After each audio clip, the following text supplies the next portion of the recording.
નમસ્કાર, હું Rinku Prajapati public India ન્યૂઝમાં આપનું સ્વાગત કરું છું। શરૂઆત કરીએ આજના સમાચારની। આણંદ બાદ હવે બોરસદ પંથકમાં 2 દિવસમાં ઝાડા ઉલટીના 25થી વધુ કેસ। બોરસદ શહેર સહિત આસપાસના ગામોમાં છેલ્લા 10 દિવસથી ઝાડા ઉલટીના રોગચાળાએ માથું ઉંચક્યું છે। શહેરના રાજા મોહલ્લા, વણકરવાસ, વાવડી મોહલ્લા, 400 મકાન, ભોભાફળી સહિતના વિસ્તારોમાં ઘેર ઘેર માંદગીના ખાટલા જોવા મળી રહ્યા છે। 2 દિવસમાં બોરસદ શહેરમાં 25થી વધુ ઝાડા ઉલટીના કેસ નોંધાયા છે।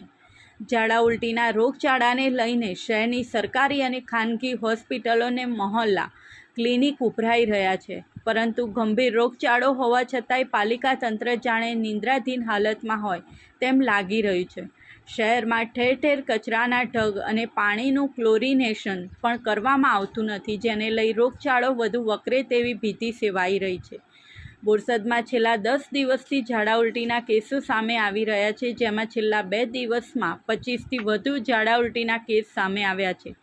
ઝાડા ઉલટીના કેસ સામે આવતા જ આરોગ્ય વિભાગ તાત્કાલિક સર્વે હાથ ધર્યું હતું અને રોગચાળાને કાબૂમાં લેવા પ્રયત્નો કરવામાં આવી રહ્યા છે, પરંતુ નગરપાલિકાના ચીફ ઓફિસર હજુ પણ ગાઢ નિંદ્રામાં હોય તેમ લાગી રહ્યું છે। પાલિકા તરફથી હજુ સુધી કોઈ કામગીરી કરવામાં આવી નથી। રોગચાળા બાદ પણ પાલિકા દ્વારા શહેરમાં સફાઈના મુદ્દે દુર્લક્ષ સેવવામાં આવી રહ્યું છે।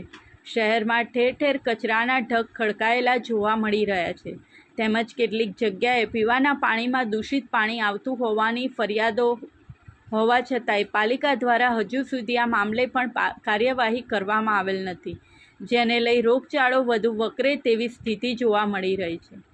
આરોગ્ય વિભાગ દ્વારા બોરસદ પંથકના 275 ઘરોમાં સર્વે કરાયો છે અને આ અંગે અર્બન હેલ્થ ઓફિસર ડૉક્ટર જીગર સોલંકીએ જણાવ્યું હતું કે વાવડી મોહલ્લાને